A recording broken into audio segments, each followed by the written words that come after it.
El 1 de septiembre de 1939, Hitler invade Polonia. Esta es la acción bélica que realmente inicia la Segunda Guerra Mundial. La Segunda Guerra Mundial es la contienda más devastadora que la humanidad jamás ha conocido. Pero para entender cómo se llegó a este punto debemos remontarnos años atrás, por lo menos al final de la Primera Guerra Mundial.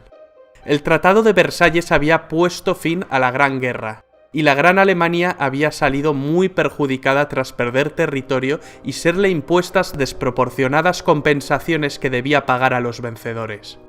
Los alemanes necesitaban de un líder que les guiara como pueblo y que les hiciese recordar tiempos pasados. Por eso surge un tipo como Hitler, un pintor frustrado que supo canalizar la rabia y los anhelos de todo un país. Si se puede decir algo bueno de un villano como Hitler, es que era un gran orador y un maestro de la propaganda. Les habló a los alemanes de la superioridad de su raza y del camino que el pueblo debía seguir para engrandecer la nación. Hitler, a golpe de discurso, se erigió en el líder del Partido Obrero Alemán, transformándolo en el Partido Nacional Socialista Alemán, de ideas nacionalistas, supremacistas, racistas y un fuerte componente antisemita y antimarxista. En 1923, Hitler acabó en la cárcel tras un fallido golpe de Estado. En su encierro aprovechó para escribir el Mein Kampf, Mi lucha, libro desquiciado de escasa calidad literaria que acabaría siendo el evangelio del nazismo. Tras su encierro, Hitler volvió a la palestra política y acabaría ganando en 1932 unas elecciones con mayoría simple para alzarse como canciller de los alemanes al año siguiente. Nace el Tercer Reich, el tercer gran imperio alemán, en una coyuntura de crisis económica a nivel mundial. Rápidamente, bajo una apariencia de legalidad, Hitler establece un régimen totalitario liquidando las instituciones democráticas de la República de Weimar, mediante una ley habilitante. Se arresta a los diputados del Partido Comunista de Alemania y se los confina en campos de concentración. La persecución de los judíos por parte del nazismo se convierte en una política activa. El Führer hizo caso omiso de las obligaciones que para Alemania señalaba el Tratado de Versalles, creando un fuerte estado militar, con tímidas protestas de Francia e Inglaterra. En el año 1938 empezó a poner en práctica su política de expansión territorial, incorporando a Austria entre sus dominios. Ese mismo año, Hitler amenazó con desencadenar una guerra europea, a menos que los Sudetes, una zona fronteriza de Checoslovaquia con una mayoría de etnia alemana, fueran cedidos a Alemania. Para resolver el asunto se sentaron a hablar en Múnich alemanes, franceses, ingleses e italianos. A los checoslovacos ni les invitaron. El primer ministro británico Chamberlain y su homólogo francés, en un acto de tibieza y cobardía, ceden con tal de que la sangre no llegue al río. Mal calculado. Al año siguiente Hitler incumple su palabra y ocupa el resto de Checoslovaquia. Churchill criticó duramente a Chamberlain con la frase «Hemos preferido el deshonor a la guerra, tendremos el deshonor y también la guerra». Y así fue. Para construir un gran imperio, los planes de Hitler pasaban por la anexión de Polonia. Polonia era un país surgido del Tratado de Versalles. Sus tierras antes habían pertenecido a Alemania, a Austria y a Rusia. A los polacos se les había concedido una franja de tierra para que el país tuviese una salida al mar Báltico a través del corredor de Danzig, partiendo Alemania en dos. Agosto de 1939. El comunista Stalin y el anticomunista Hitler, dos líderes totalitarios, sorprenden a medio mundo con el pacto Ribbentrop-Molotov, un tratado germano-soviético de no agresión. Dos enemigos irreconciliables firmaron no atacarse. 9 días después del pacto, Hitler invade la parte occidental de Polonia y 3 semanas después, los soviéticos se encontraban invadiendo la parte oriental. La invasión de Polonia hizo que por fin Inglaterra y Francia le declararan la guerra a Alemania. Alemania se tomó una pausa para reagrupar filas, mientras británicos y franceses se mantuvieron a la defensiva. Los periodistas llamaron a este periodo la Guerra de Broma. Los ingleses mandaron tropas a Francia para frenar a los alemanes, la Fuerza Expedicionaria Británica. Las tropas francesas e inglesas se parapetaron tras la línea Maginot, una línea defensiva construida tras la Primera Guerra Mundial que los franceses creían inexpugnable. Durante este periodo de calma, la Unión Soviética atacó Finlandia. No fue un paseo, ni mucho menos. Los soviéticos sufrieron innumerables bajas. Finalmente, las fuerzas soviéticas no cumplieron su objetivo principal, el de conquistar Finlandia. Solo lograron conquistar algunos territorios fronterizos. Hitler pensó que el Ejército Rojo era un ejército débil formado por infrahombres. El Führer, muy crecido por sus avances anexionistas y ante la pasividad de buena parte de los líderes europeos, mueve ficha constantemente. Ocupa Dinamarca y Noruega.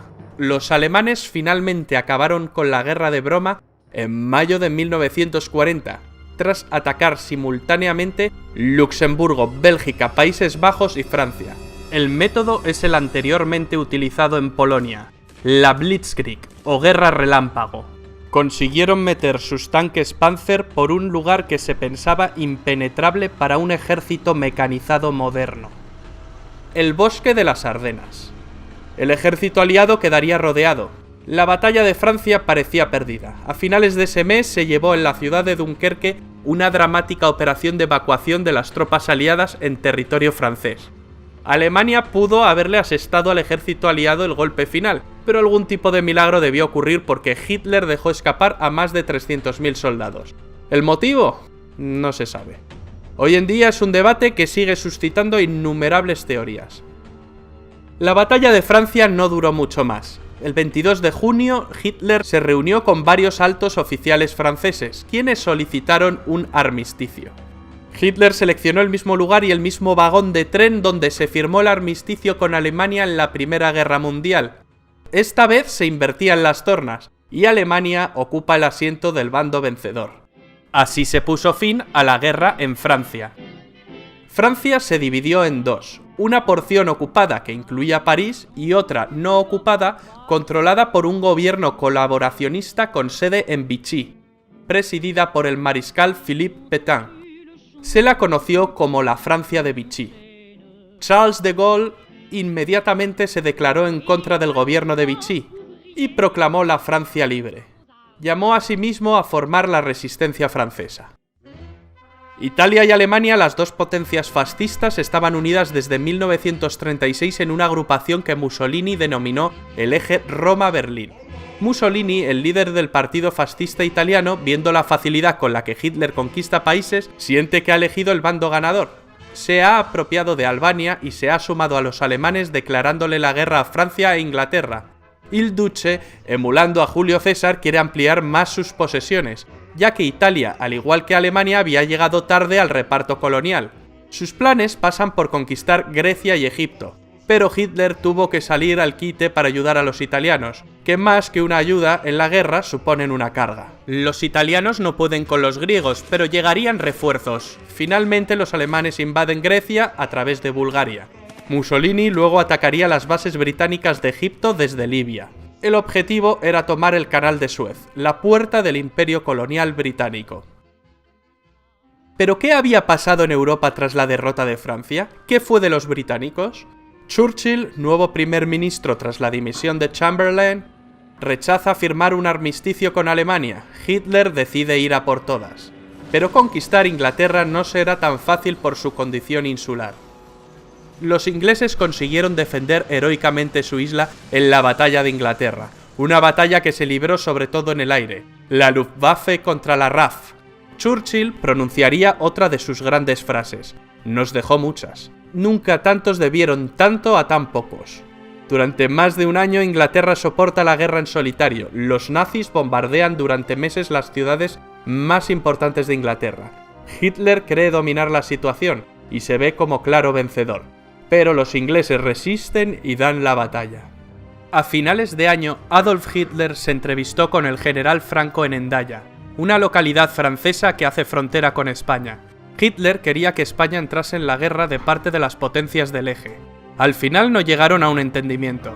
Franco estaba dispuesto, pero el país atravesaba una enorme crisis tras la Guerra Civil Española. España, si bien prestó apoyo logístico, optó por el papel de no beligerante. Hitler había logrado que Hungría, Rumanía y Bulgaria se unieran a las fuerzas del eje. Solo faltaba Yugoslavia, Un cambio de gobierno en este país precipitó su invasión en abril del año 41. Hitler soñaba con un imperio alemán que abarcara desde el río Rin hasta el Volga. Es en este momento cuando Hitler decide ampliar fronteras y emprende la Operación Barbarroja, la invasión de la Unión Soviética. La gran motivación era el petróleo ruso. A Stalin, antiguo aliado de Hitler, le pilla un poco por sorpresa. No se esperaba que Hitler rompiese su alianza tan pronto. La invasión se había demorado con la invasión de Grecia y de Yugoslavia. Finalmente, en junio de 1941, los alemanes movilizan entre 3 y 4 millones de soldados. En un primer momento, los alemanes ganan campañas y terreno con facilidad. En un mes, Bielorrusia y las repúblicas bálticas previamente ocupadas por la URSS estaban en manos alemanas. Hitler calculó que pocos meses de campaña bastarían para tomar Moscú, pero el crudo invierno llegó, y los ejércitos de Hitler se quedaron a las puertas. Lo mismo le ocurrió a Napoleón en su día. El eje Roma-Berlín se había ampliado en 1939 con la unión de Japón. Japón era el país más avanzado de Oriente, y quiere librar a sus vecinos, es decir, a las colonias europeas orientales, del yugo de Occidente. Asia para los asiáticos, era una frase común entre los nipones. Ya en 1931 empezaron la invasión de China, que continuó en 1937. Cuando Alemania ocupó Francia, Japón tomó el control de la Indochina francesa. Sobrevino un bloqueo comercial y un embargo de petróleo por parte del gobierno de Estados Unidos presidido por Roosevelt. La única salida que le quedaba a Japón era retroceder o ir a la guerra. Los japoneses atacaron por sorpresa la base americana de Pearl Harbor, en Hawái, en diciembre de 1941. El gigante dormido despierta y Roosevelt pronuncia su famoso discurso de la infamia en el que declara el estado de guerra entre Estados Unidos y el Imperio japonés. Tras Pearl Harbor, los japoneses invaden Hong Kong y en cuestión de meses Singapur, Birmania, Tailandia, las Indias Orientales holandesas, Filipinas... Una especie de tsunami o guerra relámpago a la japonesa. La bandera del sol naciente ondea sobre el Pacífico. Y Hitler va y le declara la guerra a Estados Unidos. Con esto firma su sentencia de muerte definitiva. La derrota es solo cuestión de tiempo. Una batalla naval empieza a librarse en el Pacífico. En el Atlántico la batalla se venía librando desde el principio de la guerra. En este escenario, los U-Boot alemanes hunden una cantidad enorme de barcos aliados. La mayoría barcos de abastecimiento. Para evitar la sangría, el papel de la inteligencia aliada fue clave. Concretamente con el desciframiento de la máquina Enigma usada por los nazis. Algunos expertos señalan que la guerra se acortó 2 años por este motivo. En el Pacífico, en 1942, los americanos consiguen vengarse de Pearl Harbor 6 meses después, concretamente en la batalla del Midway, un duro revés para los japoneses, donde pierden 4 portaaviones. Las tornas se habían empezado a invertir. En Europa, Churchill aprueba bombardeos masivos sobre la población civil alemana. Mientras, en el norte de África, las tropas alemanas de Rommel y las italianas ganan algunas campañas, pero son derrotadas en las batallas del Alamein, que marcan un cambio de rumbo. Los alemanes no consiguen llegar al Canal de Suez, y con ello el plan de Tenaza de ir a por las reservas de petróleo de Oriente Medio se desvanece. Los alemanes también planean conquistar los campos petrolíferos del Cáucaso. Es entonces cuando Hitler decide dividir sus fuerzas e ir a por Stalingrado, con el objeto de asestarle un golpe moral a Stalin, pues era la ciudad que llevaba su nombre. Mala jugada por parte del Führer. Aunque los alemanes conquistan buena parte del Cáucaso, sus tropas acaban retirándose, ya que su mirada estaba fija en Stalingrado. A principios de 1943, los alemanes se rinden tras la larga batalla de Stalingrado, la más sangrienta de la historia de la humanidad. La grave derrota de la Alemania nazi y sus aliados en esta ciudad significó un verdadero punto de inflexión, y fue decisiva en los resultados finales de la guerra. A partir de aquí, los alemanes ceden constantemente terreno a los rusos. En julio de ese año, los alemanes no consiguen frenar al ejército rojo en la batalla de Kursk, la mayor batalla de tanques de la historia. Ese mismo mes los aliados bombardean Roma, lo que provoca gran desmotivación en los italianos. Estaban convencidos de que los aliados nunca bombardearían la ciudad santa. Además saben que están perdiendo la guerra. Terminarían por renegar de sus antiguos aliados. Al poco tiempo deponen a Mussolini y lo arrestan. Duro revés para los alemanes, los italianos les han traicionado. El 4 de junio de 1944 los aliados llegaron a Roma y la liberaron. El 6 de junio un enorme contingente de tropas aliadas desembarcó en las playas de Normandía. Los alemanes, que ya retrocedían por el este, empiezan a retroceder por el oeste. El avance aliado es incontenible. No tardan en llegar a París. Cuando los aliados cruzan la frontera germana, los alemanes lanzan una desesperada ofensiva en las Ardenas, que no surte efecto. En el Pacífico las tropas niponas se desvanecen. Las acciones de los kamikazes solo retrasan la ofensiva estadounidense. En enero de 1945, el Ejército Rojo llega al campo de concentración de Auschwitz, Polonia, y libera a miles de prisioneros. La opinión pública empieza a conocer los horrores del Holocausto judío y su verdadero alcance. Más de 6 millones de judíos fueron asesinados por el régimen nazi. En febrero los aliados realizan el bombardeo de Dresde, uno de los mayores bombardeos sobre población civil de toda la guerra, resultando destruida casi toda la ciudad. En abril los rusos llegaron a Berlín y ganan la última batalla europea. Ese mismo mes se suceden el fusilamiento de Mussolini y el suicidio de Hitler. Finalmente la Alemania nazi se rinde incondicionalmente ante los aliados. Termina la Segunda Guerra Mundial en Europa, pero la guerra continúa en algunas zonas de Asia y Japón. Hicieron falta 2 bombas atómicas sobre Hiroshima y Nagasaki en agosto para rendir al incansable ejército del emperador Hirohito.